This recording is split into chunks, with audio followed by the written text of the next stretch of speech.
Enough is enough, যথেষ্ট হয়েছে। আর আমরা কাদা ছড়াছড়ি দেখতে চাই না, আর আমরা কোনো কিছু অরাজকতা দেখতে চাই না। Enough is enough. সেনাপ্রধান ওয়াকারুজ্জামানের এমন হুঁশিয়ারি, হুঙ্কার, এর জন্যই আমরা অপেক্ষা করছিলাম। স্যালুট জানাই তাকে। আজকে দেশ ক্লান্ত লগ্নকাল চলছে। আমরা দেখতে পাচ্ছি দেশের বিভিন্ন জায়গাগুলোতে খুন, ধর্ষণ, ডাকাতি থেকে শুরু করে নানান অপকর্মে জড়িয়ে পড়েছে। আমরা দেখতে পাচ্ছি মব করা হচ্ছে। এটার জন্য তো সেই আগস্ট মাস ঘটানো হয়নি। 5ই আগস্টের পর তো আমরা চেয়েছিলাম বৈষম্য বিরোধী একটি রাষ্ট্র। আজকে কি দেখতে পাচ্ছি আমরা? আজকেও আমরা দেখতে পাচ্ছি সেই ট্যাগ দেওয়ার সিস্টেম। আজকেও আমরা দেখতে পাচ্ছি মব। আজকেও আমরা দেখতে পাচ্ছি অবস্থা চারিদিকে খুবই খারাপ।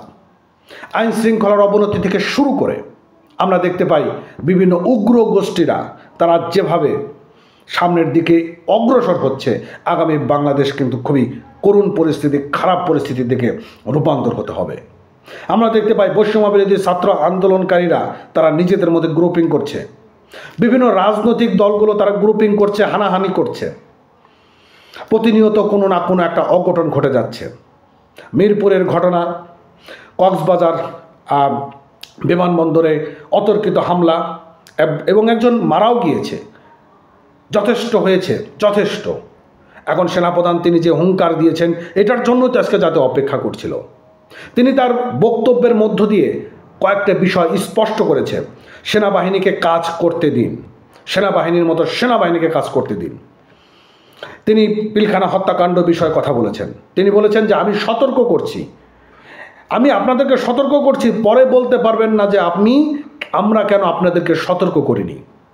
তার মানে কি ঘটতে যাচ্ছে, কি ঘটাতে যাচ্ছে, একটু কি চিন্তা করেছেন? একটু সূক্ষ্মতা চিন্তা করবেন যে তিনি কি কথা বোঝাতে চেয়েছেন। যথেষ্ট হয়েছে মানে কি? যদি চলমান পরিস্থিতি এরকম চলতে থাকে তাহলে সেনা শাসন কিন্তু বাংলাদেশে আসতে 2 মিনিটও সময় লাগবে না। আর সেনা শাসন বাংলাদেশে আসলে বুঝতে পারতেছেন কারো পিঠের ছাল, পাছার ছাল থাকবে না। যথেষ্ট সুন্দর গঠনমূলক আজকে তিনি তার বক্তব্যের মাঝে তুলে ধরেছেন। তিনি যে কথাগুলো বলেছেন, কিছু লাইন আমি আপনাদের মাঝে একটু শেয়ার করার চেষ্টা করব। তিনি বলেছেন সবাইকে এক থাকার আহ্বান জানিয়েছেন। আমি আপনাদেরকে সতর্ক করে দিচ্ছি, পরে বলতে পারবেন না সতর্ক করেননি। হানাহানি না করে দেশ এবং জাতির কল্যাণের দিকে খেয়াল করে সবাইকে এক থাকতে হবে। যদি নিজেরা কাদা ছোড়াছুড়ি করেন, দেশ ও জাতির সার্বভৌমত্ব বিপন্ন হবে। কাদের উদ্দেশ্যে কথা বলেছেন? নিজেদের মধ্যে কাদা ছোড়াছুরির কথা? কমেন্ট করে জানাবেন অবশ্যই বিষয়টি। 25শে ফেব্রুয়ারি গভীর শোকের দিন হিসেবে তিনি বর্ণনা করে বলেন, সেনাপ্রধান জেনারেল ওয়াকারুজ্জামান তিনি বলেছেন যে বিডিআর হত্যাকাণ্ড তৎকালীন বিডিআর সদস্যরা ঘটিয়েছে। সেনাবাহিনীর কোনো সদস্য এতে জড়িত ছিল না। এই বিষয়ে কোনো যদি বা কিন্তু থাকা উচিত নয়। যদি আপনি এটা মনে করেন তবে আপনি গত 16 থেকে 17 বছর ধরে চলমান বিচার প্রক্রিয়াকে বিঘ্নিত ঘটাতে পারেন। বুঝতে পারছেন কি বিষয়? যে 16-17 বছর আজকে বিচার প্রক্রিয়া রয়েছে, যদি আপনি কিন্তু কেন বিষয়গুলো প্রশ্ন তোলেন তাহলে বিচার প্রক্রিয়া বিঘ্ন ঘটবে। দোষী ব্যক্তিরা তাদের প্রাপ্য শাস্তি পেয়েছে। বিডিআর বিদ্রোহের বিদেশি এবং রাজনৈতিক সম্পৃক্ততা নিয়ে সেনাপ্রধান বলেন একটি কমিশন এই বিষয়টি তদন্ত করবে এবং তাদের প্রতিবেদন শেয়ার করা হবে। আজকে তিনি যে বক্তব্যগুলো দিয়েছেন সেই বক্তব্যগুলো আমার কাছে যথেষ্ট অথেন্টিক মনে হয়েছিল এবং এখন থেকে এই সেনাবাহিনীকে কঠোরভাবে ধরে রাখতে হবে।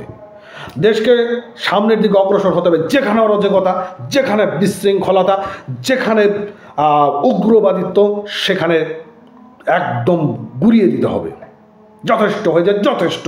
সেনাবাহিনীর চোখের সামনে ভাঙচুর করা হচ্ছে, সেনাবাহিনীর চোখের সামনে বুলডোজার আনা হচ্ছে, সেনাবাহিনীর চোখের সামনে মব করা হচ্ছে এবং তাদের উপর আঙুল তুলিয়ে কথা বলা হচ্ছে। যথেষ্ট হয়েছে, যথেষ্ট। এটা আর সেনাপ্রধান নিতে পারছে না। দেশের একটা অবকাঠামোকে ধরে রাখার জন্য দেশের মেরুদণ্ড বলা হয় সেনাপ্রধানকে, সেনাবাহিনীকে। আর সেনাবাহিনীর সাথে যে ব্যবহার করা হচ্ছে, যে আচরণ করা হচ্ছে, এটা মোটেও কাম্য নয়। আজকে ওয়াকারুজ্জামানের বক্তব্য যথেষ্ট গঠনমূলক মনে হয়েছে এবং সামনের দিনে শক্ত হাতে প্রতিহত করতে হবে দুষ্কৃতিকারীদের। যথেষ্ট সুন্দর বক্তব্য হয়েছে। আবারও স্যালুট জানিয়ে শেষ করছি। ভালো থাকবেন, সুস্থ থাকবেন, চ্যানেলটি সাবস্ক্রাইব